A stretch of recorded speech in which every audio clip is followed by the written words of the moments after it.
nós estamos juntos para meditarmos na palavra do Senhor. E desta vez eu quero falar sobre algo que Deus colocou no meu coração, que se encontra em 1 Crônicas, capítulo de número 13, no versículo de número 5. Que essa palavra ela possa falar ao teu coração e ao recebê-la, que você possa pôr em prática, que o Espírito Santo possa te encher da presença dele, e ao ouvir essa palavra, que você seja tocado por ela. O versículo de número 5 do capítulo 13 de 1 Crônicas diz assim: Ajuntou-se, pois, Davi a todo Israel, desde Sior do Egito até chegar a Amate, para trazer a arca de Deus de Quiriate-Jearim. Então Davi, com todo Israel, subiu a Balá, e dali a Quiriate-Jearim, que está em Judá, para fazer subir dali a arca de Deus, o Senhor que habita entre os querubins, sobre o qual é invocado o seu nome. E levaram a arca sobre um carro novo da casa de Abinadab, e Uzai e Aiô guiavam o carro. Davi e todo Israel alegravam-se perante Deus com toda a sua força, em cânticos com harpa, e com aludes, e com tamborins, e com símbolos, e com trombeta. E chegando à ilha de Quidom, estendeu Uzá a mão para segurar a arca, porque os bois tropeçaram.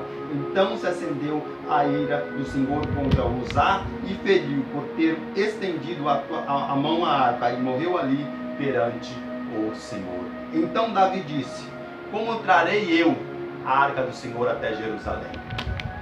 E a arca foi levada à casa de Abinadab.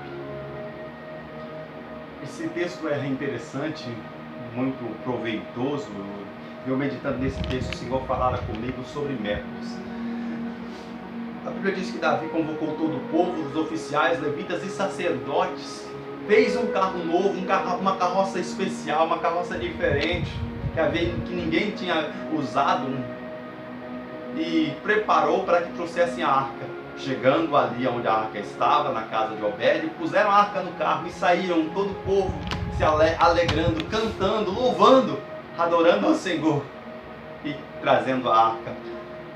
A Bíblia diz de dois sacerdotes, Uzá e Aiô, filhos de Abinadab, que vão conduzindo à frente a arca, próximos dos bois, que na verdade os bois estavam puxando a carroça. Algo interessante. E eles fazendo todo aquele processo, iam alegres, cantando, até que chegaram na eira de Quidom. E ali chegando, ou eira de Nacon, quando chegaram ali, a Bíblia diz que o boi tropeça e a arca vai cair. Então a Bíblia diz que Uzá toca na arca e Deus o mata. Algo chama atenção para esse texto e eu quero vos falar sobre isso. Usar métodos errados. O uso de métodos errados para alcançar as bênçãos de Deus. Nós vamos entendermos a Bíblia Sagrada, nós vamos entender que Deus é um Deus ordeiro e as coisas devem ser feitas de acordo com a sua vontade. Nem sempre o fato das coisas estarem dando certo significa que Deus está se agradando. O povo vinha se alegrando ali, fazendo a grande festa, aquele movimento, e havia alegria no meio do povo. Mas nem sempre a alegria do povo é a alegria de Deus. Nós temos que tomar cuidado, que às vezes estamos fazendo algo e as coisas estão dando certo, então a gente acha que está tudo bem, mas não é porque está dando certo que Deus está aprovando. Cuidado com isso. Às vezes a gente está fazendo algo e não está dando certo, Deus está aprovando. Cuidado. Busca sempre a orientação de Deus para ver se está fazendo a coisa certa. E às vezes a gente está fazendo algo, as coisas não estão dando certo. E a gente desiste, não, Deus não está aprovando. Ei, às vezes precisa de insistência. E às vezes é o contrário. Às vezes a gente precisa buscar a Deus para ver se estamos fazendo as coisas certas. Então, a Bíblia diz que ele toca na arca. E quando ele toca na arca, a ira de Deus se acende. Sabe por quê? Porque Deus já estava irado quando puseram a arca no carro de boi. Deus já estava irado quando os bois conduziam a arca. Deus já estava irado quando Uzá e Abinadab e os dois sacerdotes vinham trazendo ali a arca, sendo que eles nem sacerdotes eram. Uzá e Aiô. Deus não estava de acordo. Não estavam seguindo aquilo que se encontra em Números, capítulo de número 4, versículo de número 15, que havia um método. Êxodo, capítulo de número 25, versículo 12, também nos fala que havia um método, uma maneira correta de trazer a arca. E qual era? A arca tinha que ser trazida pelos levitas. A arca de Deus só podia ser carregada nos ombros, não podia ser tocada, mas estava tudo errado. Nós vivemos mais ou menos em situações iguais. Nós somos uma geração de fast food, uma geração de express, uma geração que quer tudo pronto, muito rápido. Nós não queremos mais seguir métodos antigos. Nós achamos que está tudo ultrapassado. Nós queremos coisas na nossa hora, no nosso tempo. Mas existem coisas que elas não mudaram. Existem coisas que os conceitos, que os princípios, que os fundamentos, eles continuam da mesma maneira e não devem ser alterados. Mas a nossa vontade de fazer, de querer as coisas no nosso tempo, às vezes traz precipitação. Nós queremos a coisa agora já. Porque nós ainda não lembrarmos de Abraão e Sara. A precipitação deles, eles não queriam esperar. Deus havia determinado algo, tinha um método para que a promessa se cumprisse. E qual era o método que eles tinham que fazer? Era esperar. E às vezes nós não queremos esperar. E o fato de Abraão e Sara não esperarem trouxe inconsequências, trouxe problemas, trouxe dificuldade, trouxe aperto, trouxe amargura para a vida deles. Ei! Se o método de Deus é para esperar, espera. Eu sei que é mais fácil você ouvir um sim ou não, porque é uma resposta pronta, mas o esperar envolve sacrifício, o esperar envolve tempo, mas se é para esperar, espera. Espera. Aleluia. Às vezes nós estamos cheios de boa intenção, igual Davi estava. Davi estava cheio de boa intenção. Só que nem sempre a boa intenção agrada a Deus, porque a boa intenção às vezes não está fazendo da maneira correta. A nossa boa intenção, ela tem que estar movimentada por métodos que agradam a Deus, um método que seja da vontade de Deus. Às vezes a nossa boa intenção está carregada de vontade humana, de desejo humano, fazendo as coisas do nosso jeito. Quando nós ainda lembramos do rei Ezequias, quando começa a reinar, a Bíblia vai dizer que ele restabelece o culto. Ele faz com que Israel volte a cultuar o Senhor, ele restabelece a ordem do culto no templo, o povo volta a adorar, ele tira os altares de Baal, faz com que ali Jerusalém, toda Judá, ali se levantasse espiritualmente, porque agora eles passam a somente a adorar a Deus, e de repente o Senhor chega para Ezequias, põe a casa em ordem. Sabe o que Ezequias vai fazer? Vai continuar edificando, vai estruturando. E digo mais, é nesse tempo que vai nascer seu filho Manassés. E Manassés vai desenvolvendo, vai crescendo, vendo tudo aquilo, entendendo como o pai fazia para agradar a Deus, aprendendo todo o método. Mas a Bíblia diz que Manassés está com a idade de 15 anos, e de 15 a 18 anos mais ou menos estava Manassés, e a Bíblia diz que Ezequias morreu. E quando ele morre, Manassés começa a governar. E o que Manassés faz? Tudo aquilo que o pai falou para não fazer, ele passa a usar outro método, ele passa a usar outros conceitos, outros princípios, ele muda tudo aquilo que Ezequias, seu pai, restabeleceu, tudo aquilo que seu pai ali edificou, ensinou para o povo. Agora ele muda tudo. Agora o método é outro, a maneira é outra, o povo volta a cultuar deuses estranhos e deixa o Senhor. O que me chama a atenção é que Deus se ira com Manassés, e Manassés é levado cativo. Manassés é levado preso. Por quê? Porque por causa da idolatria trazida no meio de Jerusalém. E eles estando presos, ele vai se lembrar.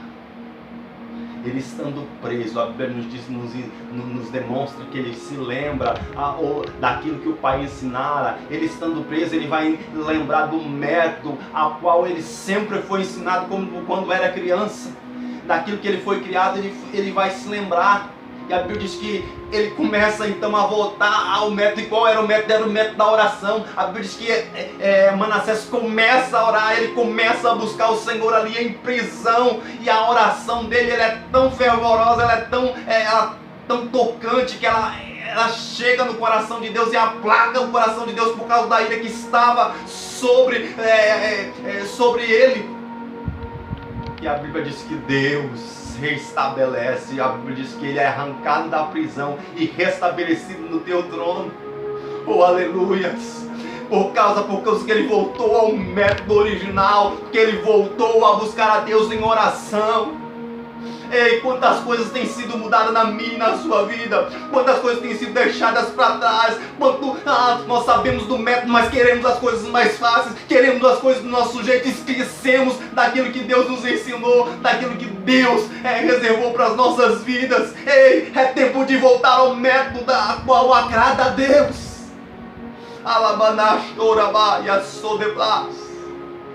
É tempo de voltarmos à adoração, é tempo de voltarmos ao jejum, é tempo de voltarmos ao louvor que agrada a Deus. É tempo de voltar a ter comunhão. A arca, no texto que nós vemos, está sendo carregada ali sobre bois, mas Deus não quer comunhão com bois. Deus não quer estar no meio de bois, Deus quer estar no meio dos homens. Deus quer estar junto comigo e contigo.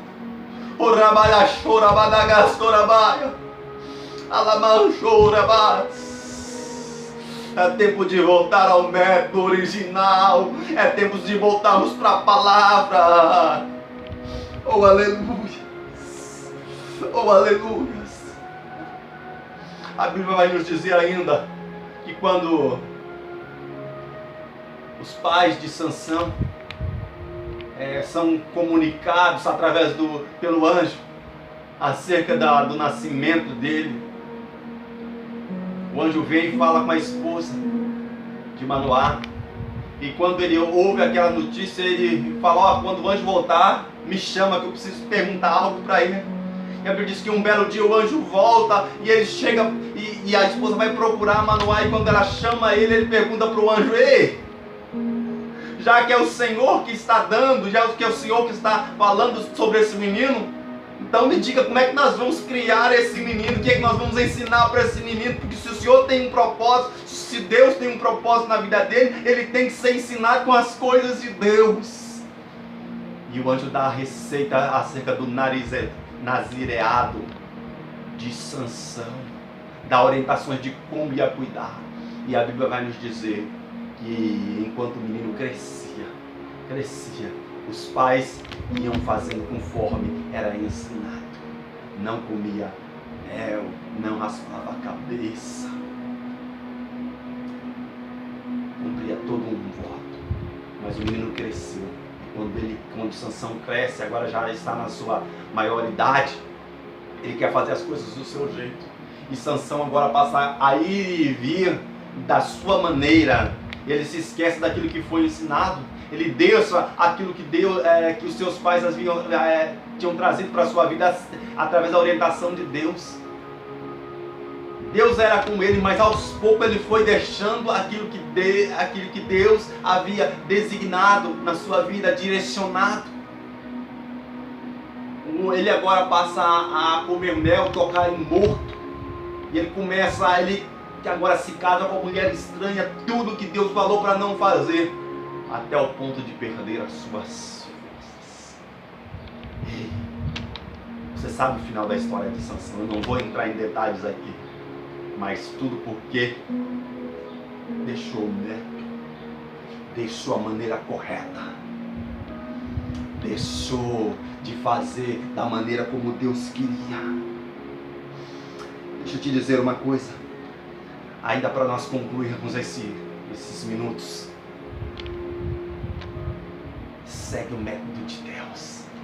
Volta para o método de Deus. que Deus tem coisas para fazer na sua vida.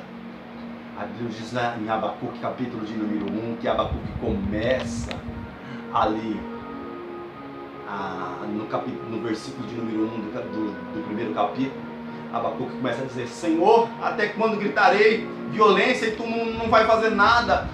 Eu clamarei e tu não escutarás, tu não me salvarás. Senhor, faz alguma coisa. Ele começa a gritar, a falar em alta voz com Deus, expor a situação para Deus. Mas deixa eu te dizer uma coisa, eu abro um parênteses aqui. Ei, não é porque às vezes nós colocamos Deus na parede, apresentamos situações para Deus, mas não oramos. Estamos questionando Deus, mas não estamos buscando Deus. Estamos querendo colocar Deus na parede. Abacuque estava dessa maneira. E ele ouve todo um relato do Senhor. Mas de repente no capítulo 2, no capítulo 1 ele estava fazendo do seu modo, daquilo que ele vivia no momento, gritando, se colocando numa posição, questionando com Deus. Mas no capítulo 2, ele aparece de outra maneira. Ele diz assim: sobre a guarda eu me apresentarei, sobre a torre de vigília eu me apresentarei. Subirei para lá, estarei em sentinela para ouvir o que fala comigo. Eu preciso...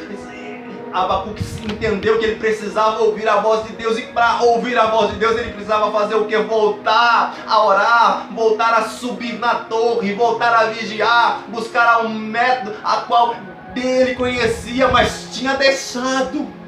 E ele se coloca nessa posição, e quando ele se coloca, Deus responde. Oh, aleluia! Deus fala com ele: ei, é tempo de voltar a ter comunhão com Deus. Ei, nós não podemos deixar os bois fazerem aquilo que é para nós fazermos. Tem coisa que é responsabilidade nossa. Nós estamos deixando aquilo que é para nós fazermos para os outros fazermos. Aquilo que foi designado para mim, para a tua vida, nós estamos incumbindo outras pessoas, colocando outros processos, fazendo de outras maneiras, mas essa maneira não tem agradado a Deus. Ei, é tempo de voltar, é tempo de voltar. Volta para a oração, volta para a adoração. Deus está dizendo: eu quero intimidade, eu quero voltar a usar, eu quero voltar a realizar milagres, eu quero voltar a fazer coisas diferentes na sua vida, na minha vida. Mas nós precisamos voltar ao método original. Oh, soberano Deus, oh Senhor, nos ajuda, Pai. Nos ajuda a voltar, Senhor Deus, aquilo que nós fomos ensinados, Senhor. Nós queremos voltar a ter íntima compaixão, comunhão contigo, Deus. Nós queremos voltar, Senhor Deus, a te buscar em espírito e em verdade, a ouvir a tua voz assim, papai, como no princípio, como Adão ouvia, papai. A tua voz tinha aquela comunhão gostosa todo final de tarde contigo, e aquela comunhão foi quebrada porque deixou de fazer aquilo que fez algo contrário à tua vontade. Senhor, nos ajuda a voltar aos princípios, Deus. Nos ajuda a voltar à comunhão, à adoração, ao jejum, ao louvor, de íntima comunhão contigo, Deus. Oh, Senhor, nos ajuda, Pai. Ajuda o meu irmão, ajuda a minha irmã que tem ouvido essa palavra, Pai. Que possamos, Papai, ser restabelecidos, Papai, naquela harmonia que tínhamos contigo, Pai. Ajuda-nos, Senhor, a voltar a fazer a tua vontade. Essa é a nossa oração no nome do Senhor Jesus.